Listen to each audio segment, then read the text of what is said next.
గోవిందాయ నమః. కృష్ణం వందే జగద్గురు. భగవద్గీత 5వ అధ్యాయము 2వ శ్లోకం. శ్రీ భగవానువాచ సన్యాసః కర్మయోగస్య నిశ్రేయసకరా ఉభౌ తయోస్తు కర్మ సన్యాసాత్ కర్మయోగో విశిష్యతే. కృష్ణ పరమాత్మ అర్జునుడు అడిగిన ప్రశ్నకు సమాధానంగా చెప్తూ ఉన్నాడు. కర్మ సన్యాసము, కర్మయోగము అను ఈ రెండును పరమ కళ్యాణదాయకములే. కానీ ఈ రెండిటిలోనూ కర్మ సన్యాసము కంటేను కర్మయోగము సాధన యందు అంటే అభ్యాసము చేయుట యందు సుగమము అగుట వలన శ్రేష్టమైనది. కర్మయోగం మంచిదా, కర్మ సన్యాసం మంచిదా? రెండూ మంచిదే అని నువ్వు చెప్తున్నావు కృష్ణ. నాకు ఇక్కడ కొంచెం కన్ఫ్యూజన్గా ఉంది. ఈ రెండిట్లో నాకేది శ్రేష్టము కాస్త అది వివరించు అని అర్జునుడు కృష్ణ పరమాత్మను అడుగుతూ ఉన్నాడు మొదటి శ్లోకంలో. దానికి జవాబుగా స్వామి ఈ శ్లోకం చెప్పారు. కర్మ సన్యాసము అంటే కర్మ పరిత్యాగము, కర్మయోగము అంటే కర్మ ఆచరించడము, ఇవి రెండూ కూడా పరమ కళ్యాణదాయకములే. రెండూ మనకు యహానికి పరానికి లాభము కలిగించేవే, మనల్ని ఉన్నతులుగా మార్చేవే, భగవంతుడి దగ్గరికి మనల్ని చేర్చేవే. రెండూ గొప్పవే. కానీ ఈ రెండిటిలోనూ కర్మ సన్యాసము కంటేను అంటే కర్మలను పరిత్యాగము చేయడము కంటేను కర్మయోగం అంటే కర్మను ఆచరించడము అనేది సాధన యందు అంటే అభ్యాసము చేయట యందు సుగమము, తేలికగా ఉంటుంది, అందరూ చేయవచ్చు. కాబట్టి ఇదే శ్రేష్టమైనది. కర్మలను వదిలేయడం కంటే కూడా కర్మలు చేయడమే శ్రేష్టం అని పరమాత్మ చెప్తున్నాడు ఇక్కడ. ఈ కర్మ అనేది ఏదో ఒక పాపానికి, పూర్వజన్మలో చేసిన పాపాలకి ఇప్పుడైతే కష్టాలు వస్తే అనుభవిస్తున్న దానికి మనం వాడుతున్నామండి, అది చాలా తప్పు. ఆ విధంగా కర్మ అనేది ఇలాంటి పిచ్చి పిచ్చి విషయాలకు వాడడం అనేది భగవద్గీతను, పరమాత్మ వాక్కును మనం అవమానించడం కిందకి వస్తుంది. కాబట్టి దయచేసి కర్మలు చేసి అనుభవించక తప్పదు. కర్మలు కాల్ చేస్తాయి, కర్మలు నాశనం చేస్తాయి, కర్మలు అనేసేసి దయచేసి ఆ విధమైన భావజాలాన్ని వ్యాపింపజేయకండి. సోషల్ మీడియా మాధ్యమంగా అది చాలా తప్పు. కర్మ అనేది ఇక్కడ ఆచరణ అని అర్థం అనమాట. చక్కగా ఆచరించడము, ప్రతి పని కర్మ కిందకే వస్తుంది. ప్రతి యొక్క ఆచరణ కూడా కర్మ కిందకే వస్తుంది. కర్మను వదిలేసి అంటే ఈ కర్మ చేయడం వలన పాపమో పుణ్యమో ఏదో ఒకటి వస్తుంది. పుణ్యం వస్తే బర్రెలు తీసుకోవచ్చు, పాపం వస్తే అదంతా అనుభవించడానికి మరలా పుట్టాల్సి వస్తుంది, జన్మలు ఎత్తాల్సి ఉంటుంది, కష్టాలు పడాల్సి ఉంటుంది.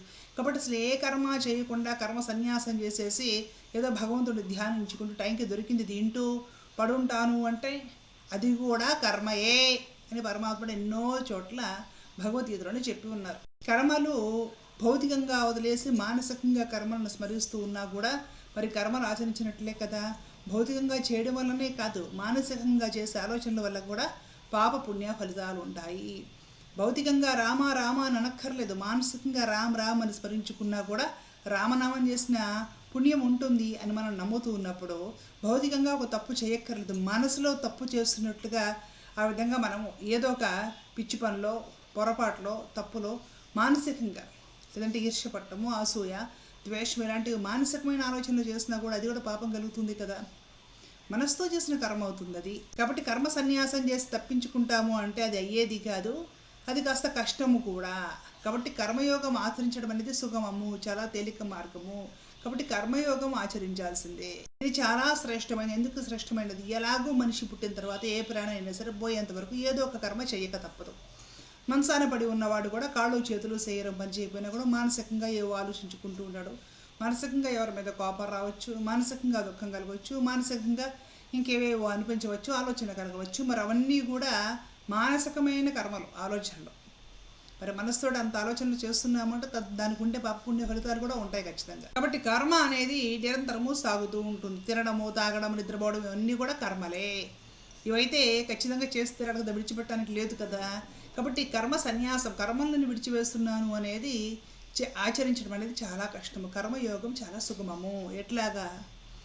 నీవు చేయాల్సిన నీ కర్తవ్యాలు నిర్వర్తించు, చేయాల్సిన పనులు చేయి, చేయాల్సిన ఆచరణలు చేయి, కానీ ధర్మబద్ధంగా చేయి. శాస్త్ర గ్రంథాలు ధర్మం గురించి ఎప్పుడు చెప్తున్నాయో ఆ విధంగా ధర్మ మార్గం తప్పకుండా నీ కర్మలను ఆచరించు. భగవంతుడు చూస్తున్నాడు అనే భావనతో చెయ్యి. ప్రతిఫలాపేక్ష రహితంగా కర్మలు ఆచరించు. నేను ఈ పని చేయడం వల్ల నాకేదో గొప్ప ఉపయోగం కలుగుతుంది, లేదంటే ఎదుటివాడికి మంచి నష్టం కలిగించాలనే ఉద్దేశంతో ఇలాంటి వ్యాపకాలు పెట్టుకొని కర్మలు చేయడం వల్ల పాపపుణ్య ఫలితాలు నీకు అతుక్కుంటాయి. ఆ సంఘం అతుక్కోవడం వలన దాన్ని అనుభవించడానికి మరలా జన్మలెత్తాల్సి ఉంటుంది. కాబట్టి ఈ సంఘము వదిలిపెట్టేసి అంటే నిష్పక్షపాతంగా అలాగే నిష్కామంగా నీ కర్మను నువ్వు ఆచరించి ఫలం భగవంతుడికి వదిలేయి. చేసే ప్రతి కర్మ కూడా భగవత్ పూజగా భావించి చెయ్యి. చేసిన కర్మ ఫలితం నీవు ఆశించకుండా భగవదర్పణం అంటే కృష్ణార్పణం గావించు. ఈ విధంగా ఎట్లాగో మనిషి పుట్టిన తర్వాత పోయేంత వరకు ఏదో కర్మ చేయాలి, అదేదో ఈ మార్గంలో ఈ యాటిట్యూడ్తో నువ్వు చేసావంటే మోక్షానికి వెళ్తావు. అలా కాకుండా ఫలితం ఆశించి నాకు నాకు అని ఒక ఆరాటంతో నువ్వు కర్మలు చేసావంటే ఆ సంఘం నువ్వు అతికించుకొని బంధనానికి కారణమవుతుంది.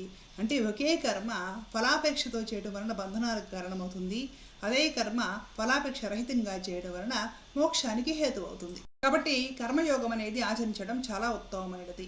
ఈ విధంగా ప్రతిఫలాపేక్ష రహితంగా నిష్కామంగా కర్మయోగం ఆచరించడం వలన నువ్వు పరిశుద్ధుడు అయ్యి పవిత్రంగా మారిపోయి జ్ఞాన సంపన్నుడు అయ్యి మహాభక్తుడివి యోగివి అయి శతప్రజ్ఞుడు అయ్యి భగవంతుడిని పొందుతావు. ఫలాపేక్షతో కర్మలు ఆచరించడం వలన బంధాలలో కూరుకుపోయి మరలా అవి విడిపించుకోలేక జన్మలెత్తాల్సి ఉంటుంది. కాబట్టి ఎలా కర్మలు ఆచరిస్తావు అనేది ఇక మన ఇష్టం అన్నమాట. భగవద్గీత విన్న తర్వాత స్వామిని ఫాలో అవుదామా, లేదంటే మన ఇష్టానుసారంగా మనం బ్రతుకుదామా, ఇది మన భవిష్యత్తును నిర్దేశిస్తుంది. కాబట్టి పరమాత్మ చెప్పినట్లుగా బాగుపడాలనుకునే వాళ్ళు నిష్కామంగా కర్మయోగం ఆచరించడం వలన చక్కగా భగవత్ ప్రాప్తిని పొందగలుగుతారు.